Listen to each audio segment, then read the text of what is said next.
Sôm cơ rộp chùm riệp xua nâng sôm sva cúng mà căn episode tí đập bấy rồi bỏ channel page rương rào. Mạch đáy, prey mà tầng ọc ni rồi bỏ nẹ đập channel page rương rào. Sốc tốc dạng nè đáy, bà tòa bị pod khải buôn châu đam khải pram ni.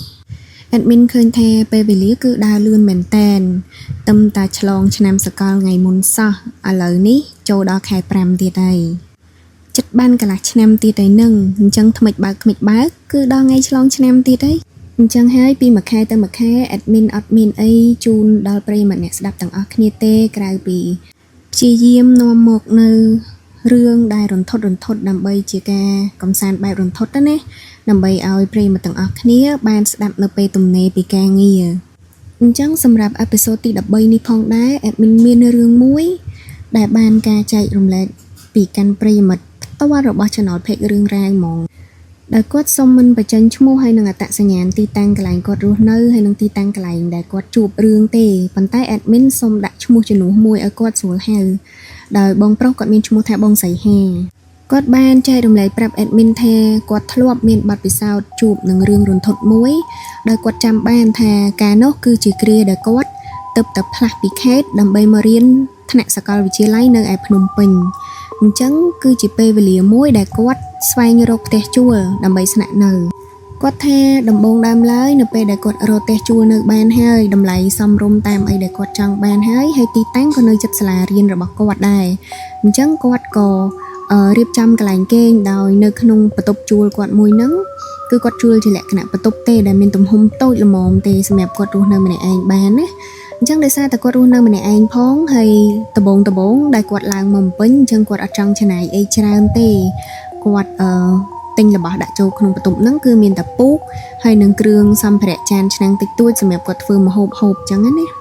hay quạt bị chẹt the buộc để quạt kê nắng có quạt tinh tập buộc mắt đạp to cho mùi nắng ắt caro tai mà đông cứ quạt ăn miên pra kre tê để xa ta quạt cất the mình chẳng ai chỉ yết bật tục phong hay tipi tiết cứ quạt chẳng xăm chạy lôi phong để xa ta tầm pha lang máu quạt thời gian sai xăm lối nằm bay tục băng thay là riêng đai chẳng quạt ở trong chân này chán dùng phù xăm phải để tinh đạp bật tục tê buộc quạt nơi ta mà này anh chẳng cái này chẳng quạt ad luôn nơi xăm anh là mồm bàn chẳng quạt miên tại buộc muối hay tinh đang nôn mùi bật nơi bộ ôi bật túc hay nâng tinh xăm phải khưởng chan năng xem đẹp thơm mà hộp ấy tập năng anh chẳng to mà tiết bông xây he cứ quạt prao chỉ vật xăm anh bọc quạt bạp nâng ạ rồi dạ pe và hay chỉ bộ mùi khai quạt the ở nơi khung thạnh riêng bọc quạt cứ quạt bàn squal mật phẹ tràn để quạt ở châu riêng nâng ấy thạnh năm mùa than năm tì mùi nâng quạt chập đam squal lại mật rùm thạnh xem chẳng ấy chẳng bộ quát chấp đam rộp an khnia snail tới nhằm ấy cho mùi khnia dạy chạy rùm lấy pi chữ vật nẹ khla của mau bị khét xem khnia ấy chẳng từ men pel mùi nốt bông sấy he cho mùi nâng mật rôm thẹ quát pro bay buồn nẹ tiệt nâng cứ quát ngồi lên chung khnia nâng mạt mà cả lại phật phê sĩ chạy phật ấy ngồi lên dạy khnia lên chẳng ấy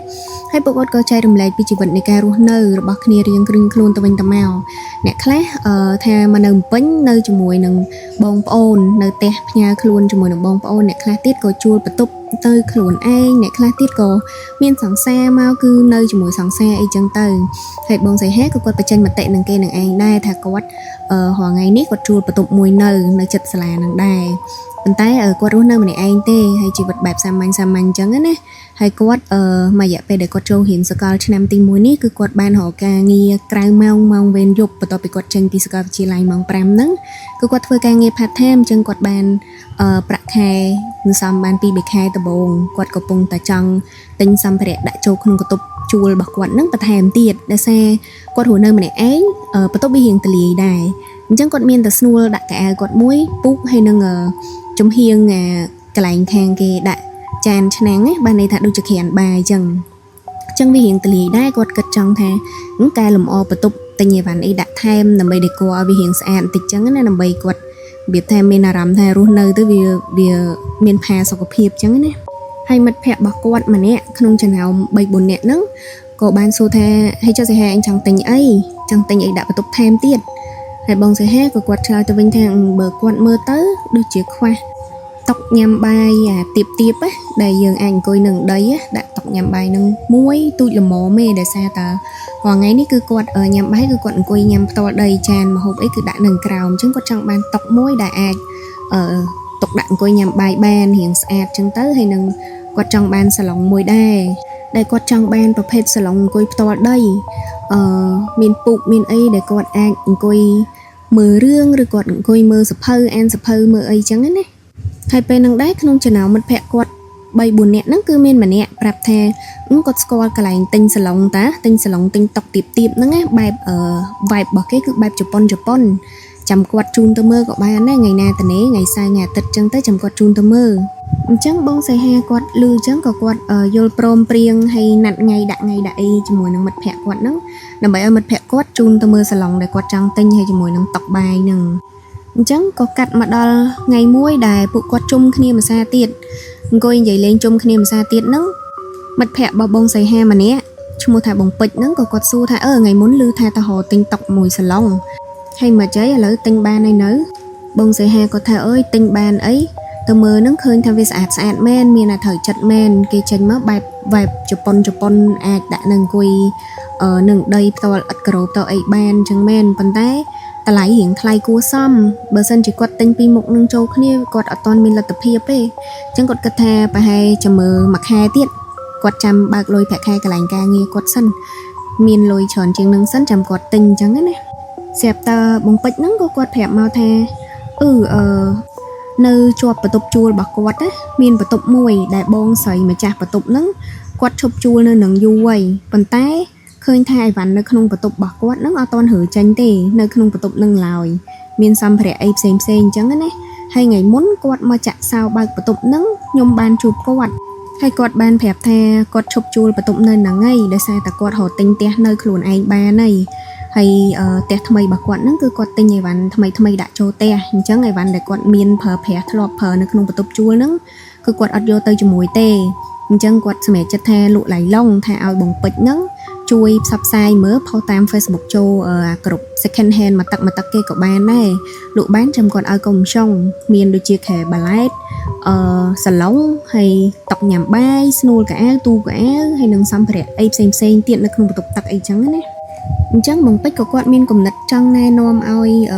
បងសីហាហ្នឹងគាត់ទៅមើលសាឡុងនឹងមើលព្រោះឮថាបងស្រីហ្នឹងក៏គាត់មានសាឡុងដែរអញ្ចឹងខ្ញុំក៏អត់ទាន់បានឃើញអញ្ចឹងសីហាឯងទៅអត់បើទៅចាំខ្ញុំតាក់តងណាត់បងស្រីឲ្យគាត់ចាក់សោឲ្យយើងចូលមើលថាមានរបស់អីដែលសីហាឯងពេញចិត្តចង់ទិញតពីគាត់ព្រោះខ្ញុំឮគាត់ប្រាប់ខ្ញុំថាគាត់លក់ធូរទេដោយសារតែគាត់អត់ប្រើទេរបស់ហ្នឹងគាត់អត់ប្រើទៀតទេព្រោះគាត់ចូលនៅផ្ទះគាត់ថ្មីគឺគាត់ទិញអីវ៉ាន់ថ្មីដាក់ផ្ទះហ្មងអញ្ចឹងណាអញ្ចឹងបងសីហាគាត់ឮតែអញ្ចឹងក៏គាត់ថាចាំទៅមើលក៏បានដែរវាចាំពេលដែលគាត់កំពុងចង់រក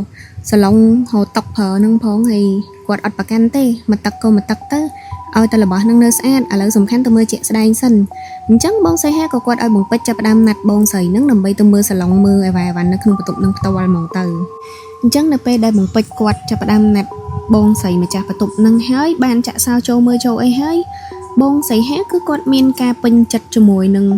សាឡុងនៅក្នុងបន្ទប់បងស្រីនឹងមែនតែនដោយសារតែពណ៌សាឡុងនឹងគឺជាពណ៌វា symmetry ជាមួយនឹងបន្ទប់របស់គាត់ជួលដែលគាត់កំពុងតែ plan នឹង decor ដោយសារតែគាត់ចង់រៀបបន្ទប់គាត់បែបពណ៌ប្រផេះបែបគេហៅ dark gray រៀងប្រផេះតែប្រផេះល្ងិតបន្តិចអញ្ចឹងសាឡុងនឹងស្រាប់តែពណ៌នឹងស្រាប់តែម្ដងគ្រាន់តែថាវាធម្មតាវាសាឡុងមកទឹកវាមិនមែនថ្មីជ្រើងទេប៉ុន្តែគាត់ថាគាត់អាចទទួលយកបានហើយក៏និយាយចរចាតម្លៃសួរតម្លៃទៅសូម្បីតែតម្លៃក៏បងសីហាគាត់ពេញចិត្តគាត់អាចទទួលយកបានអញ្ចឹងណាគាត់មានលទ្ធភាពហើយអញ្ចឹងសម្រាប់សម្រួលទៅគឺបងសីហាគាត់ទិញរបស់មកទឹកពីបងស្រីហ្នឹងគឺមានសាឡុងនឹងមួយមានទូកៅអៅមួយទៀតប៉ុន្តែតុបាយគឺគាត់អត់បានទិញទេដោយសារតែបងស្រីហ្នឹងអត់មានតុបាយទេអញ្ចឹងគាត់ទិញបានតែសាឡុងហើយនឹងទូកៅអៅទេដោយសារគាត់ឃើញទូកៅអៅហ្នឹងក៏ស្អាតដែរល្មមគាត់យកដាក់រៀបចំបានដោយសារគាត់អត់មានទូនៅបន្ទប់របស់គាត់គឺគាត់មានតែស្នួល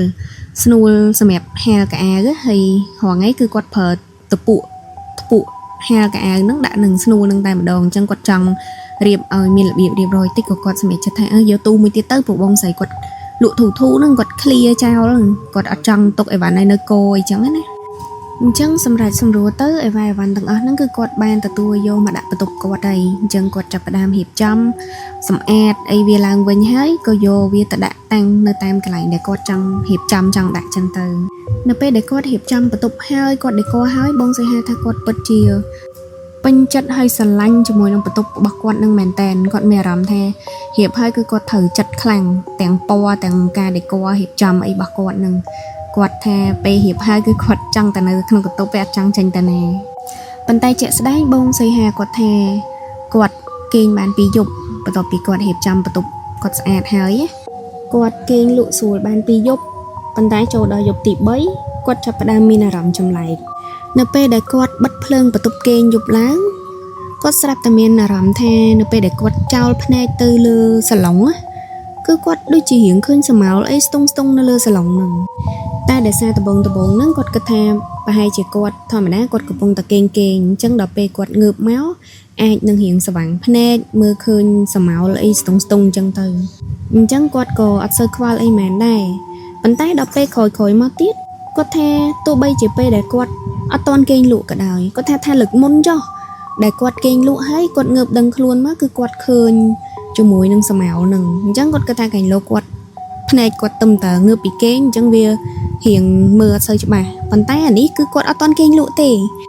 có thay pe nắng cứ quạt nơi cho tủ sạp nơi lao ấy tề hay khỏa thay bà tục bạc quạt bật phượng chẳng quạt nơi lên tủ sạp từng bà tục là ngật nừng nơi pe để quạt có bông cho tủ sạp phượng trăng nừng phe này nắng cái tôi phe này bạc quạt cứ khơi sầm máu mình nư cho bát nè ngọc này có thay quạt khơi sầm máu mình nư cho bát này coi nơi lơ sần lỏng bạc quạt sần lỏng po bạc phe nừng vợ quạt mẹ rắm thay chập đam từ trẻ trong đáy trong trường ấy chập đam phơi ấy phùa viêm mền mà lược chỉ pi lược tế chẳng lược để quạt khơi ní cứ quạt khẹt bàn tay quạt thè quạt trăng khơi nhảy can tại chập bài thà việc bật chia mình nước mến rồi coi dạng nè quạt trăng đắng cứ quạt chật bật phượng tù sập bạc quạt nè pe để quạt chật bật phượng tù sập bạc quạt mơ từ sờ lóng admin khơi nhảy chẳng quạt có bạc phượng tù sập bạc quạt mơ tù sập to tiền nè pe quạt bạc tù sập mơ to tiết cái tôi này bảo quát cứ khơi miên sầm máu mà nâng coi nó lơ sờ lòng nâng tiệt còn ta quát phơi trắng cứ pi bể đòn cứ quát phơi đầm bấy trong ta trẻ the quát bật chỉ ban khơi sầm máu mà nâng coi nó lơ sờ lòng nâng men cả ọt tao pe quát trắng cho nên hai bên nơi tầng trắng của quát mẹ chặt the mà dọc pin nâng đầy bạc phơi bà chạm bật phơi quát còn ngược tập bạc phơi tầng hay lên tu sạp là hồ tỏ quát kênh lụa quát kênh thò mà đà trong tầng ăn miên hưởng ấy cả là nghỉ bắn tay xẹp tập pe để quát kênh lụa nè đó nè bông sẽ hay quạt the quạt ban vô sập chùm lại mùi nó không vô sập bạc quạt nó cứ quạt vô sập khơi the quạt coi nó lơ sờ lỏng po bạc phe đại quạt tâm tật tinh vô màu nó coi lên game nó lơ sờ lỏng nó không có tục nó cho mùi nó mình được xài mà nè hay nó không vô sập nó nghe nè đó nè bông sẽ hay thay mình được xài nó sad mến tên hay nó không vô sập nó ao à rắm đăng the quạt cho mùi mình được xài nó đôi snat snare khi đôi sẵn xa chẳng nè coi lên game tủ sập ai lơ plei coi lơ plei kia hay dậy lên sau lên game bà lơ biết theo việc đôi chỉ tập hiệp môi để sẵn sàng coi lên chùm mũi kia nó lơ sờ lỏng nâng trắng này nó pe để quát nhẹ bị vú sập nâng máu quát sờ lỏng tơ mơ sờ lỏng nâng mẹ rắm the chập đam khạc rồi hay sai lang nó pe để quát tới hiền cứ quát chập đam cho núng kia nó pe đằng coi chung kia dậy lên mình mật phẹ nâng quát có chìa phẹ hướng nâng từ bồng bịch hay nâng mật phẹ xem tiệt hay là pe đang dậy phẹp phụ qua tầng óc này nâng tới miền này khác có chưa miền này khác tiết có chưa đau nhẹ chưa nâng kia dậy thà trẻ sẽ hai anh cật mớ sờ lòng mặt tật hay tinh máu dương ở đằng bọc phục bà lâu hè chẳng bịch miền ta hành ta sợ mưa tịch tới thà sờ lòng nâng miền bọc vọt bạc mệt bàn sẽ hai về nơi đã sờ lòng nâng không có tục hai trẻ ta nợ sọc trẻ ta vô sập trẻ ta khơi sờ máu lơ sờ lòng nâng trắng ấy đào pe cùng nứt nẹt đại ắt chưa con vậy ta làm mau bên the việc miên từ it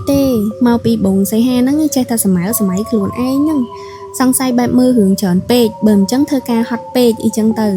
hay nam muối mau bị bông say he nó tờ lọ bạc khọ tờ lọ mơ tù sập tàng bật phượng và tục là ngật trần tờ lọ tàng trắng ấy bàn việc khôi này khôi ấy nắng mất phẹ quạt mà bài tiệt đã ắt trừ ta bật to pì miên vừa bao chùm rác ni chẳng hay bông say he có quạt là bố này quạt thử hiến hay chân hiến có thử thơ ca là hốt đo dục mong đọc mong mình đọc tiệt mình quạt ban châu tè đây chân quạt có mình tới trong vô pe về lý tới cất chớn này គាត់គិតថាវាគ្មានទៅស្អីទេប្រហែលជាមកពីគាត់គិតច្រើនមែនហ្នឹងមិនអញ្ចឹងគាត់មើលរឿងមើលអីច្រើនពេកអញ្ចឹងទៅចេះតែល្វើល្វាយឃើញនេះឃើញនោះតែតាមពិតអត់មានឃើញច្បាស់ផងគ្រាន់តែជាការយល់សប្តិមួយគាត់ឃើញកតុយភ្នែកហ្នឹងដោយសារតែបងសេហាប្រាប់ admin ថាគាត់ក៏ជាមនុស្សដែរមិនសូវជាជឿលើរឿងអមនុស្សអីចឹងដែរអញ្ចឹងគាត់ក៏អត់សូវគិតច្រើនទៅគាត់ក៏ប្រើជីវិតរបស់គាត់តាមធម្មតាទៅធ្វើទៅរៀនចេញពីរៀនទៅធ្វើការចេញធ្វើការមកផ្ទះចឹងទៅនៅពេលដែលគាត់មកដល់ផ្ទះម៉ោង10គឺគាត់ថាគាត់តែងតែចូលបន្ទប់ទឹកមុជទឹកផ្លាស់កៅអៅហើយចេញមកវិញគាត់នៅលេងទូរស័ព្ទរហូតដល់ម៉ោង12 10អីចឹងទៅបានគាត់គេងអាហ្នឹងជាទម្លាប់របស់គាត់ណាហើយបងសេហាគាត់បានបញ្ជាក់ប្រាប់ខ្ញុំថាថ្ងៃហ្នឹងផងដែរគឺជាថ្ងៃសិលធំដោយបងសេហាគាត់ចំណាំទុកមើលថាឲ្យតែថ្ងៃមិនថាសិលធម្មតាមិនថាថ្ងៃសិលធំពេញបរមីទេគឺគាត់តែងតែយល់សប្តិឃើញមនុស្សស្រីម្នាក់ហ្នឹងនៅក្នុងកតុបគាត់ហ្នឹងនៅលើសាឡុងហ្នឹងហើយមានសកម្មភាពដូចគាត់ធ្លាប់យល់សប្តិកន្លងមកចឹងនិយាយដូចថាដូចប្រើជីវិតរស់នៅប្រចាំថ្ងៃជាមួយនឹងគាត់ចឹងណាអញ្ចឹងគាត់តែងតែចំណាំមើលថាឲ្យតែដល់ថ្ងៃសិលគឺគាត់តែងតែយល់សប្តិហ្មងហើយរហូតដល់ថ្ងៃដែលគាត់ប្រាប់នេះគឺជាថ្ងៃសិលធំពេញបរមីហ្មងគាត់ថាគាត់គេងលក់បាត់ហើយស្រាប់តែគាត់យល់សប្តិដូចយល់សប្តិបន្តិចដូចមិនយល់សប្តិបន្តិចមកទេប៉ុន្តែនៅក្នុងអីដែលគាត់ឃើញហ្នឹងគឺគាត់ឃើញថាមនុស្សស្រីដែលគាត់ឃើញរាល់ដងហ្នឹងដែលអង្គុយនៅលើសាឡុងបលែងលេងមួយគាត់ហ្នឹងស្រាប់តែថ្ងៃហ្នឹងអត់នៅលើសាឡុងទៀតទេអ្នកទាំងអស់គ្នានៅក្នុងរូបភាពដែលគាត់ឃើញគឺគាត់ឃើញមនុស្សស្រីម្នាក់ហ្នឹងវាចុះពីលើសាឡុងអត់ដើរធម្មតាដូចមនុស្សទូទៅទេរូបរាងគាត់ស្អាតបាតមុខមាត់ក៏ស្អាតធម្មតាប៉ុន្តែគាត់វាចុះមកហើយវាហ្នឹងអ្នកទាំងអស់គ្នាមិនវាផ្កាប់មុខមិនវាធម្មតាពាក្យថាវាគឺផ្កាប់មុខហើយជើង4វាមកប៉ុន្តែទស្សនភាពដែលគាត់ឃើញម្នាក់ស្រីនឹងវាចុះពីលើសាឡុងសំដៅមហោក្រែដែលគាត់កំពុងតែគេងនៅលើក្រែហ្នឹងគឺគាត់ឃើញម្នាក់ស្រីហ្នឹងវាផ្ងាខ្នងអ្នកទាំងអស់គ្នាបានន័យថាដៃគឺបត់ផ្ងាថយក្រោយកក៏បត់ដែរបត់ងើយមុខហ្មងហើយវាចុះពីលើសាឡុងហ្នឹងមករកគាត់ហើយនៅពេលដែលម្នាក់ស្រីហ្នឹងវាចុះមករកគាត់នៅលើក្រែហ្នឹងអត់ទាន់ដល់ក្រែទេវាចុះមកអត់ទាន់ដល់ក្រែទេគ្រាន់តែមកចិត្តដល់ណាគឺម្នាក់ស្រីហ្នឹងហក់ឡើងមកតែម្ដងហក់ហ្មងលែងវាធម្មតាគឺហក់មកកធប់ពីលើគាត់តែម្ដងហើយគាត់ថានៅពេលដែលហក់ឡើងមកដល់លើខ្លួនគាត់ភ្លាមគឺសកត់គាត់យកតែម្ដងធ្វើឲ្យគាត់រើក៏រើមិនរួចស្រែកក៏ស្រែកមិនបានចង់ស្រែកអត់ចាញ់ហើយចង់រើខ្លួនក៏រើអត់រួចងើបអត់រួចតែម្ដងហើយនៅពេលដែលគាត់សន្លឹងមើលទៅម្នាក់ស្រីដែលនៅសកាត់ពីលើគាត់ហ្នឹងអីដែលគាត់ឃើញអ្នកទាំងអស់គ្នាគឺម្នាក់ស្រីហ្នឹងមានការប្រែប្រួលចំពោះផ្ទៃមុខចាប់ផ្ដើមឡើងតសៃឡើងខៀវគាត់ថាចាប់ផ្ដើមចេញតសៃឡើងខៀវពេញមុខទាំងអស់ហើយមុខម្នាក់ស្រីហ្នឹងចាប់ផ្ដើមស្លេកស្លាំងលែងស្អាតលែងស្រស់បោះដូចគាត់ឃើញការពីដំបងឡើងតសៃហើយឡើងស្លេកមកសន្ទុះក្រោយមកភ្នែកក៏ចាប់ផ្ដើមលៀនហើយម្នាក់ស្រីហ្នឹងនៅពីលើគាត់ចេះតែញឹមអត់មាននិយាយអីទាំងអស់មួយម៉ាត់ក៏អត់និយាយដែរហើយចេះតែញឹមគិតតែពីញឹមហើយសន្លឹងមើលគាត់ហើយសកាត់ពីលើគាត់ដោយដំបងសេហាគាត់ថាគាត់គិតថាគាត់យល់សប្តិគាត់ក៏ប្រឹងអារបៀបដូចថាទាញខ្លួនឯងឲ្យចេញពីយល់សប្តិហ្នឹងឲ្យងើបពីយល់សប្តិហ្នឹងប៉ុន្តែគាត់ប្រឹងអត់រួចគាត់ងើបក៏អត់រួចគាត់និយាយអត់ចេញស្រែកក៏ស្រែកអត់ចេញចង់ធ្វើអីក៏ធ្វើអត់បានដែរនៅម្នាក់ស្រីហ្នឹងនៅតែសកាត់ពីលើគាត់ហ្នឹងបានគាត់នៅក្នុងចិត្តរបស់គាត់ដឹងថាគាត់មិនមែនយល់សប្តិទេគឺគាត់ត្រូវបានខ្មោចសកាត់ហើយដោយគាត់ធ្លាប់ឮគេនិយាយចាស់និយាយថាខ្មោចសកាត់ចង់ធ្វើអីហើអីក៏ហើមិនរួចចាអាហ្នឹងគឺគាត់ចាប់ផ្ដើមដឹងខ្លួនឯងហ្មងដឹងច្បាស់ថាអូពេលនេះអញខ្មោចសកាត់ហើយគាត់តែមិនដឹងខ្លួនថាគាត់ខ្មោចសកាត់តាំងដើមមកគាត់គិតថាគាត់យល់សប្តិប្រឹងងើបចេញពីយល់សប្តិហ្នឹងតែងើបមានរួចណាប៉ុន្តែទីបំផុតបងសេហាគាត់ថាគាត់បានរើខ្លួនរួចភ្ញាក់ពីអតីតភាពដែលគាត់កំពុងតែខ្លាចភ័យបែកញើសជោកហ្នឹងដោយសារតែសលេងទូរស័ព្ទរោហើយសលេងទូរស័ព្ទរោហ្នឹងគឺជាការខលចូលពីបំពេចនៅពេលដែលទូរស័ព្ទរោភ្លាមគឺគាត់ភ្ញាក់ដឹងខ្លួនឡើងកញ្ញាងភ្លាមហ្មងគាត់ភ្ញាក់ដឹងខ្លួនកញ្ញាងចាប់ទូរស័ព្ទយកមកមើលហ្នឹងអត់ទាន់លើកលេខបោះបំពេចទេប៉ុន្តែគាត់ឃើញថាម៉ោងគឺម៉ោង 1 កន្លះហើយបានន័យថាគាត់ទៅតែគេងបានមួយផ្លែតហ្នឹងគាត់ទៅតែគេងបាន1 ម៉ោងកន្លះ2 ម៉ោងអីហ្នឹងហើយគាត់គេងតែបានប៉ុណ្ណឹងម៉ោងគាត់បែរជាយល់សប្តិគាត់បែរជាសម័យគាត់បែរជាត្រូវខ្មោចសកាត់ណាអញ្ចឹងគាត់ក៏លើកទូរស័ព្ទបងពេជ្រនិយាយហើយនៅពេលដែលលើកទូរស័ព្ទបងពេជ្រនិយាយបងពេជ្រក៏គាត់ប្រាប់ព័ត៌មានមកថាអញដឹងរឿងហើយ tha hưởng nơi bị khỏi sờ lòng nâng ai chẳng nhằm sai tơ sờ lá chậm chụp kia chung kia chậm anh dậy phèp bằng kia mòn bạn phèp hàng lỡ hàng cô bông nâng cô tụng nâng hàng cô bông đê chân anh gọi trong hàng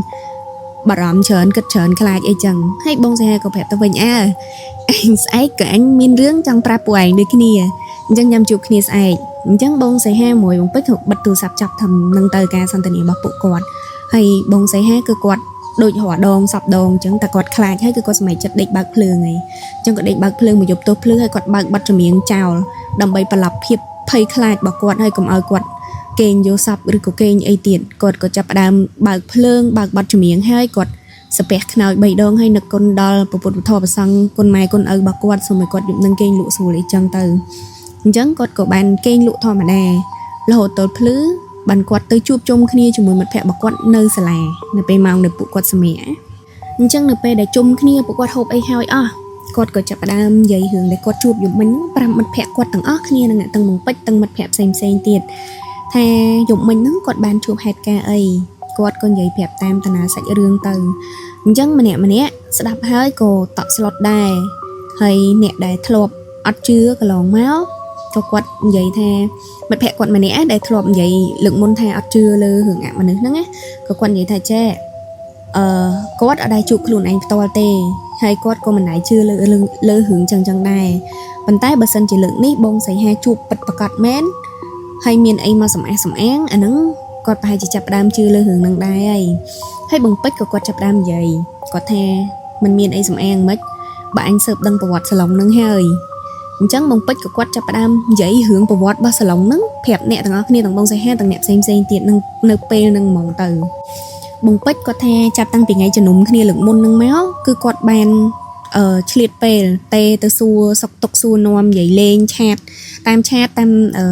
messenger cho mùi nâng bông dày mà cha tụng mà cha sờ lòng nâng dậy ở trong từ chẳng có ban si diêm chat từ lên dậy xua sọc tộc pi bề ngày cho kia chẳng tới chạy chat lên tới có hiện sanh tích có quạt chập đam châu bờ thiên là bắt xua bông dày nâng the bông ai ván nơi không có tộc bài nâng nơi sau bông mèn tiết khéo pi là bỏ đây mật phẹ nhâm tính nâng có bấy nơi ta resell đấy thử ớt hay bông sấy nâng có tháng còn nơi ta resell chăng bờ này ở miền nẹt tinh miền môi tinh ấy đã ta ôn hay do cầm trong chai đó bông mình trong tục mình trong ấy trong tây trong ta clear ta hay bông bích có quạt chạ xua bông sấy nâng tha trẻ bông hay cho ở nhâm sông xua tịnh mớ sờ lòng nâng cà phê đài bảy nơi bờ tụng nâng bảy phở sờ lòng nâng bảy đài chụp hai ca ấy hay sờ lòng nâng bảy ban mau pin nè bảy tinh kế rồi cô bảy tinh kế thmấy rồi cô bảy tinh kế mau mà tặc đài bông sấy nâng có quạt xua tập lập mau căn bông bích vinh the miền hưởng ấy men nè để tinh sờ lòng vô tới nâng cái chụp ấy cái khơi ấy men mà này xua bông chân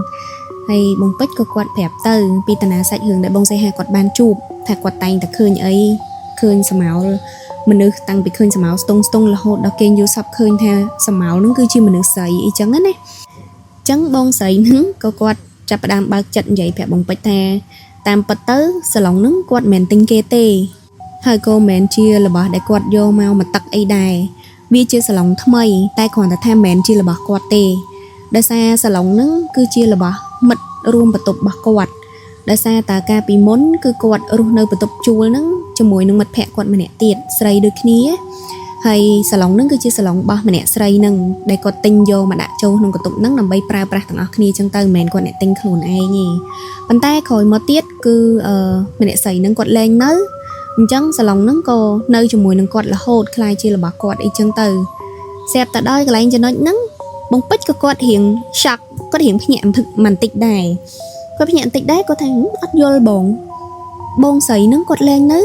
bên đây thằng mày quạt tay nè quạt trộm nư và tục mùi bái hay quạt tục sờ lòng nâng trao loi bài mới rất con mệt bông sấy nâng có quạt vậy the tam bật tới cứ mà cha sờ lòng nâng quạt bàn slap bạt đây quạt ở trong giày lật tê để xa ta quạt vì rắm đất đam bạc quạt trắng á nè bên đây để xa ta bông bịch the bông sấy he để chim hẹn nó vô từ nó kênh vô sập khơi trắng có quạt giày hưởng nâng phẹp từ quạt the cà phê để quạt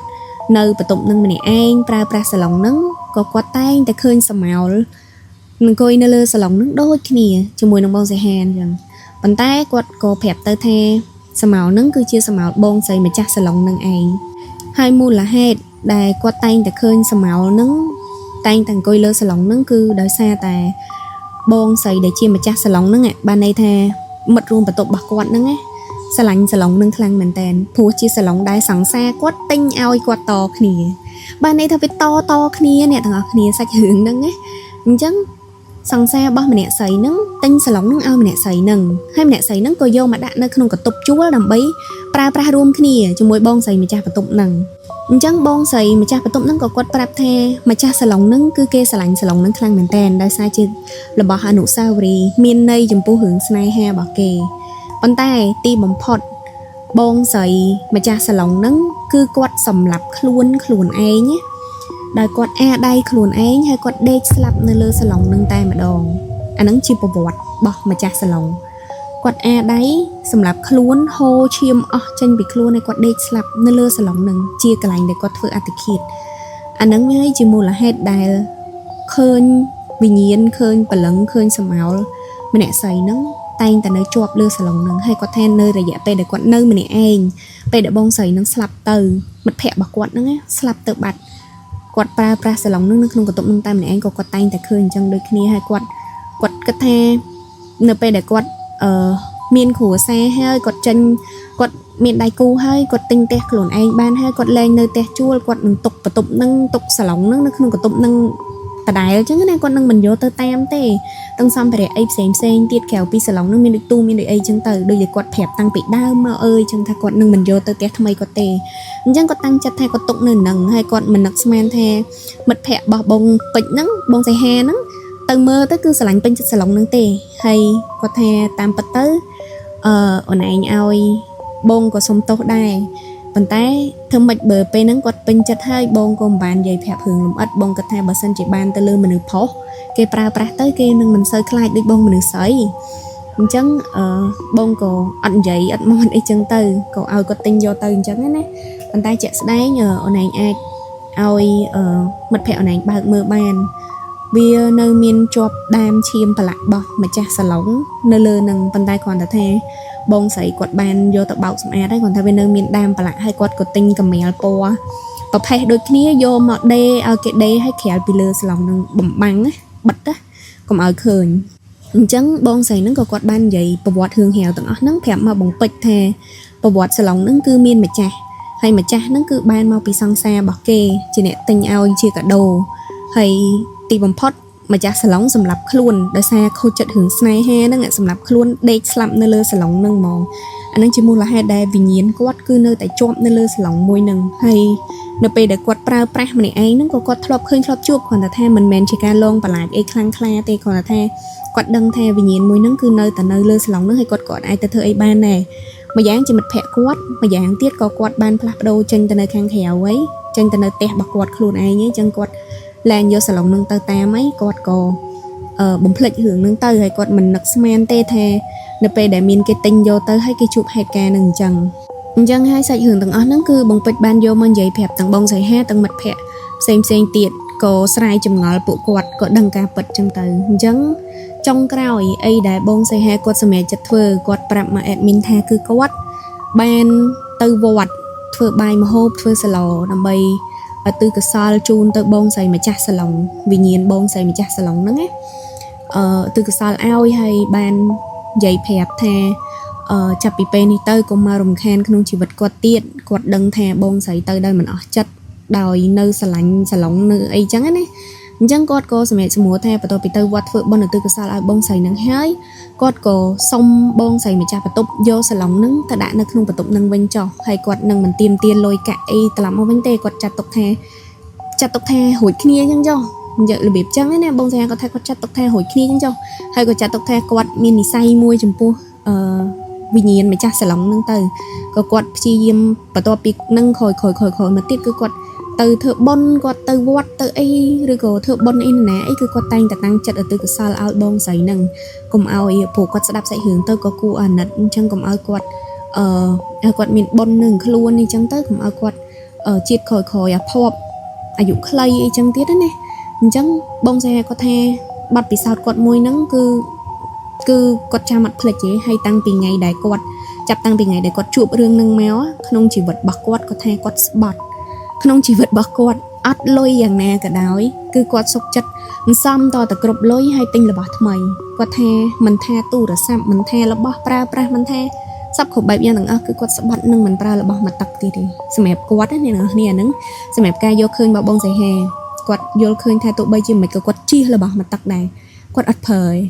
អានឹងជាគំនិតយោបល់របស់គាត់អញ្ចឹងសម្រាប់យើងទាំងអស់គ្នាប្រិយមិត្តអ្នកស្ដាប់ទាំងអស់គ្នាហើយសម្រាប់ខ្ញុំខ្លួនឯងអាហ្នឹងដោយតែបើសម្រាប់ខ្ញុំគិតថារបស់ណាយើងអាចប្រើមកទឹកបានតម្លៃគួរសមអីក៏អេដមីនប្រើដែរត្រូវអត់ប៉ុន្តែរបស់ណាដែលមិនអាចប្រើមកទឹកបានក៏យើងមិនហ៊ានប្រើប្រទេសផ្ដាស់ដែរពាក់ព័ន្ធដូចជាដូចកៅអៅដែលយើងអត់ដឹងប្រភពឬក៏របស់របរណាដែលយកតពីគេឲ្យមកយើងអត់ដឹងថាវាយកមកពីណាជាក់ស្ដែងដូចបងសេហាគាត់ជួបសាឡុងនេះគឺគាត់ទិញតពីគេគាត់អត់ដឹងទេដំបូងដើមឡើយគាត់ស្មានតែថាម្នាក់នឹងជាម្ចាស់ហើយតែតាមពិតម្នាក់នឹងមិនមែនម្ចាស់សាឡុងទេមានម្នាក់ទៀតជាម្ចាស់សាឡុងគាត់គ្រាន់អ្នកយកមកប្រើប្រាស់តវាសាច់រឿងអញ្ចឹងអានេះជាការចែករំលែករបស់បងសេហាពីបទពិសោធន៍ដែលគាត់ជួបនឹងជារឿងមួយដែលគាត់តាំងចិត្តខ្លួនឯងតែគាត់នឹងលែងប្រើរបស់មកទឹកទៀតចាប់ពីថ្ងៃហ្នឹងមកហើយគាត់ក៏បានប្រាប់ដែរថាចាប់ពីពេលហ្នឹងមកក៏គាត់អត់មានគេងយល់សពតាំងយកសាឡុងហ្នឹងចេញពីក្នុងកន្ទប់គាត់មកគឺគាត់អត់ដែរគេងយល់សពអត់ដែរឃើញអត់ដែរអីទៀតទេគឺចាប់សពគ្រប់អស់ធំនឹងហើយគាត់ដូចថាចឹងគឺគាត់តែងតែធ្វើបុណ្យគាត់តែងតែនឹកដល់បងស្រីនឹងវិញ្ញាណម្ចាស់សាឡុងនឹងដែរដោយសារតែគាត់តែចាត់ទុកថាជានិស្ស័យមួយព្រោះពេលដែលគាត់រស់នៅក្នុងកន្ទប់ដែលមានសាឡុងហ្នឹងគឺគាត់យល់សពឃើញមានអាភាពស្និទ្ធស្នាលមួយជាមួយបងស្រីហ្នឹងជាមួយវិញ្ញាណម្នាក់ស្រីម្ចាស់សាឡុងហ្នឹងមានភាពស្និទ្ធស្នាលមួយយ៉ាងហើយក៏បានឃើញមុខមាត់ឃើញអីពិតប្រាកដរបស់គាត់ដែរអានេះថាបងសៃហាគាត់ថាមិនដឹងថាមុខមាត់ពិតគាត់អញ្ចឹងមែនអត់ទេណាព្រោះគាត់អត់បានសុំមើលរូបថតសុំអីទេប៉ុន្តែគាត់គិតថាវាជាមុខមាត់ពិតមួយដែលម្ចាស់សាឡុងម្ចាស់វិញ្ញាណហ្នឹងគាត់បង្ហាញឲ្យបងសៃហាឃើញអញ្ចឹងរឿងរបស់បងសៃហាដែលបានចែករំលែកមក admin គឺមានតែប៉ុណ្្នឹងឯអ្នកនរគ្នាអញ្ចឹងយល់យ៉ាងណាដែរសម្រាប់មតិយោបល់មួយហ្នឹងដូច admin និយាយមុនហ្នឹងអញ្ចឹងវាគ្រាន់តែជាបទពិសោធន៍ហើយក៏អាចថាជារឿងរន្ធត់មួយដែរសម្រាប់ព្រោះមនុស្សយើងម្នាក់រៀងខ្លួនតែងតែមាន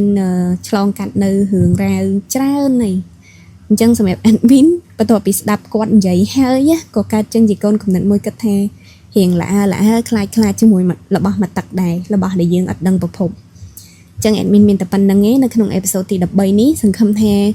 នឹងជួបគ្នានៅអេពីសូតក្រោយៗទៀតហើយក៏ជូនពរប្រិយមិត្តអ្នកស្ដាប់ទាំងអស់គ្នាឲ្យជួបតែសេចក្តីសុខសេចក្តីសប្បាយជួបរឿងល្អៗក្នុងជីវិតហើយរកទទួលទានមានបានគ្រប់គ្នាចឹងទៅអញ្ចឹងអរគុណជំរាបលាជួបគ្នានៅអេពីសូតក្រោយបាយបាយ